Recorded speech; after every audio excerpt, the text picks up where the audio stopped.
વર્ષની આપણે જે તાલીમ લીધી હતી એની અંદર ઘણી બધી વસ્તુઓ આપણે લોકો સુધી પહોંચાડી છે.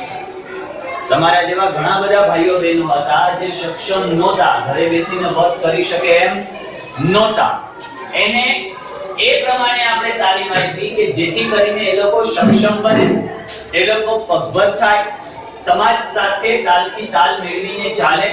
જો તમે બધા છો એ બધા એમ કહી શકાય કે તમારી સાથે જોડાયેલા અટેન્ડન્સ લીધા પછી ખરેખર આયોજન શું છે. તમારા ઘણા બધા પ્રકારના પ્રશ્નો પણ છે. કોઈને બીપીએલ નો પ્રશ્ન છે, કોઈને અન્ય જે સહાયો છે, સરકારી સહાયો છે, તે કેવી રીતે આપણે મેળવી શકાય, કેવી રીતે પ્રાપ્ત કરી શકાય, આ છે. અધર તમે પોતે એટલા સક્ષમ નથી કે તમે બીજે ક્યાંય જઈને કામ કરો, તમે જગ્યાએ જઈને વર્ક કરી શકો. આપણો એક મુખ્ય હેતુ એ છે કે તમને જે કંઈ પણ ગવર્નમેન્ટમાંથી સહાયો આવે છે એ તમારા સુધી પહોંચતી થાય. અત્યાર સુધી ઘણા બધા એવા પ્રકારના પ્રશ્નો હતા કે સર અમે અત્યાર સુધી ઘણા બધા ફોર્મ ભરી ચૂક્યા છે, અમને હજુ સુધી ક્યાંયથી પણ કોઈ પ્રકારની સહાયો પ્રાપ્ત થતી નથી. એવું નથી કે ગવર્નમેન્ટમાંથી સહાયો મળતી નથી, તમને મળે છે, મળવાપાત્ર હોય છે, તમે એનો લાભ લઈ શકો છો, પરંતુ નથી મળતી એનું કારણ એ હોય છે કે આપણે એના વિશે જાણતા નથી, આપણાને એના વિશે ખબર નથી. જેથી કરીને બનતું એવું હોય કે આપણે જે કોઈ પણ લાભો છે, જે કોઈ પણ સહાયો છે એનાથી વંચિત રહી જઈએ છીએ. બીજી વાત કરી તો તમને ખાલી કાર્યક્રમની રૂપરેખા આપી દઉં કે સૌથી પહેલા આપણે બધાનું રજીસ્ટ્રેશન કરી લઈએ, તમારા બધાની હાજરી પૂરી લઈએ. હાજરી શા માટે જરૂરી છે પણ કહી દઉં. એક કે તમે અહીંયા હાજર છો તો તમે એનો લાભ મેળવેલો છે, તમે કંઈક નવું શીખેલા છો, તમે એના વિશે જાણકાર છો, કે જેથી કરીને તમને, અને અમારો પણ મુખ્ય હેતુ એ છે નહીવત ફ્રી ઓફ કોઈ પણ જાતનો તમારે ચાર્જ આપવાનો નથી, તદ્દન ફ્રીમાં સારામાં સારી બાબતો તમે અહીંયા આવીને શું કરો છો, શીખો છો. એટલે ખરેખર આ તો મૂકવું જ ન જોઈએ, જેથી કરીને રેગ્યુલારિટી બહુ મહત્વની હોય. તમે અત્યારે બીજા આધારિત છો, ઘણા એવા છે કે એ બીજા આધારિત છે.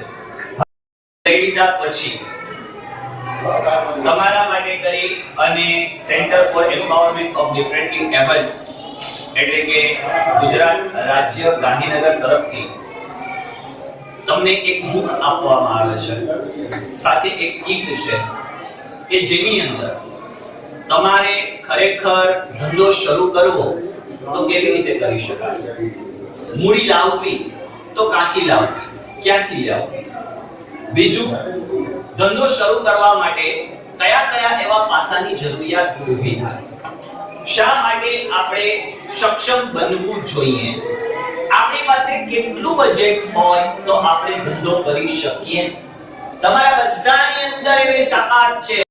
સાહેબ સોલંકી તમામ જે કોઈ પણ ગુજરાતની અંદર કાર્યક્રમો થાય છે, આ તમામ જે કાર્યક્રમો છે એ કાર્યક્રમોની અંદર ઘણા બધા વિકલાંગ બાળકોને, ઘણા બધા દિવ્યાંગ બાળકોને અને ઘણી બધી અન્ય જગ્યાઓ સાથે જોડાયેલા છે. પોતે ક્રાઇમ પેટ્રોલ તમે જોતા હશો, ક્રાઇમ પેટ્રોલની થોડું ઇન્ટ્રોડક્શન આપી દો. મારા પરમ મિત્ર છે, ક્રાઇમ પેટ્રોલની અંદર ઘણી જગ્યાએ ભાગ ભજવી ચૂક્યા છે, પોતાનો રોલ પાત્ર ભજવી ચૂક્યા છે, સાથે ઘણી બધી આલ્બમોની અંદર પણ એ પોતે રોલ નિભાવી ચૂક્યા છે. જૂનાગઢની અંદર એક સારું એવું નામ ધરાવનાર વ્યક્તિ આપણી સમક્ષ આજે હાજર છે. આખું જે કંઈ પણ આપણે સેડાનું આયોજન કરીએ છીએ, એટલે કે આ ઉદ્યોગ સાહસિકતા તાલીમનું જે આયોજન કરીએ છીએ, એ તમામ શ્રેય આપણે આર્યનભાઈ સોલંકીના ફાળે જાય છે, આર્યન સાહેબ સોલંકીના ફાળે જાય છે. અને આજે કીટનું વિતરણ આપણે હું આર્યનભાઈ સોલંકીને વિનંતી કરીશ કે એમના હાથેથી તમને એ પ્રોવાઈડ કરે. જોરદાર તાળીઓ સાથે એમને વધાવી લઈએ. આર્યનભાઈ આવી જાઓ બેન, તમે આવી જાઓ, પછી બધાને આપણે પછી આપી દઈએ. જોરદાર તાળીઓ સાથે આપણે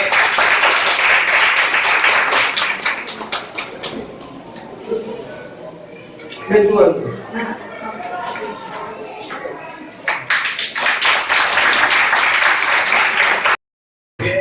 દિવસમાં અલગ અલગ વિષય ઉપર ભણાવવામાં આવશે. ભાઈ આર્થિક રીતે પગભર થવા માટે આવતા પડકારો, આર્થિક રીતે પગભર દરેકને થવું છે, બરાબર? કોઈ પણ તમે દિવ્યાંગ હો કે ના હો કે નથી એને આર્થિક રીતે પગભર થવું છે, તો એમાં ખાસ કરીને તમને બહુ મોટા પડકારો આવતા હોય છે અને સપોર્ટ બહુ ઓછું હોય. એટલે તમે દિવ્યાંગ હોય એટલે સ્વાભાવિક છે કે કોઈ નવી શરૂઆત કરવા પહેલા તમારે પરિવારની મંજૂરી લેવી, આર્થિક રીતે કેટલાક આપણે સક્ષમ છે એ ખાસ જોવું. કારણ કે અત્યારનો સમયમાં એવું છે કે કોઈ પણ આપણે નવા બિઝનેસની શરૂઆત કરીએ એટલે સ્વાભાવિક છે કે પૈસા પહેલા લાગવાના છે. તો આપણે આપણા પરિવાર આપણે પોતે કઈ હજી કમાતા હોઈએ હોતા નથી, એમાંથી પરિવાર પાસેથી લઈને આપણે કોઈ ધંધાની વ્યવસાયની શરૂઆત કરીએ તો પણ એ એક મોટો પડકાર છે. ભલે હવે તો સરકાર દ્વારા ઘણી બધી સુવિધાઓ મળે છે, એ વાત અલગ છે કે તમને એની માહિતી ના હોય, અને એટલા માટે જ અહીંયા આપણે મળીએ છીએ કે વિસ્તારથી તમારા સુધી ઘણી બધી માહિતીઓ પહોંચે. અમે આજ સુધીમાં જેટલી તાલીમો કરી ત્યાં લગભગ લોકોનું અમુક એવા પ્રશ્નો ફિક્સ જ હતા કે એમના સુધી એને આ બેનને કીટ મળે છે, સહાય સરકારશ્રી તરફથી મળે છે, આ બેન નથી મળતી. એનું શું કારણ હોય? તો કે અપૂરતા પ્રમાણની માહિતી, અથવા તો બીજો એક ઓપ્શન એવો છે કારણ કે તમારે જે દિવ્યાંગતાનો પ્રકાર છે ને એ કોઈ 80% દિવ્યાંગ હોય તો સરકારશ્રી તરફથી એને વધારે પડતી સુવિધાઓના લાભ મળતા હોય છે, તો બીજા હોય એ 20-30% હોય તો એને લાભ ન મળતો એટલે એમની એવી ફરિયાદ હોય કે અમને તો કંઈ મળતું જ નથી, બરાબર? પછી દિવ્યાંગતાનું તમારા સર્ટિફિકેટમાં જોઈએ તો ઘણાને દર 2 વર્ષે કે તમારે ચેકિંગ કરાવવાનું હોય, એ પોતાના પરિવારમાં મદદરૂપ થઈ શકે અથવા તો પોતાના ખર્ચા માટે એના પરિવાર ઉપર નિર્ભર ના રહેવું પડે. તો આ 4 દિવસની તાલીમમાં આપણે બસ આવા વિવિધ લક્ષી ચર્ચા જ કરશું. પછી આવી બધી માહિતીઓ તમને આપશું કે કેના માટે શું કરવું જોઈએ. અમે છેલ્લે તાલીમ આપી હતી ને ત્યાં એક જ બેન હતા, 2 બેન હતા માણાવદરમાં, 2 બહેનોને 30% દિવ્યાંગનો પ્રકાર હતો. એક બેન પાસે ઘણી બધી યોજનાઓના લાભ લીધા હતા અને એક બેન કે મને કઈ મળતું જ નથી.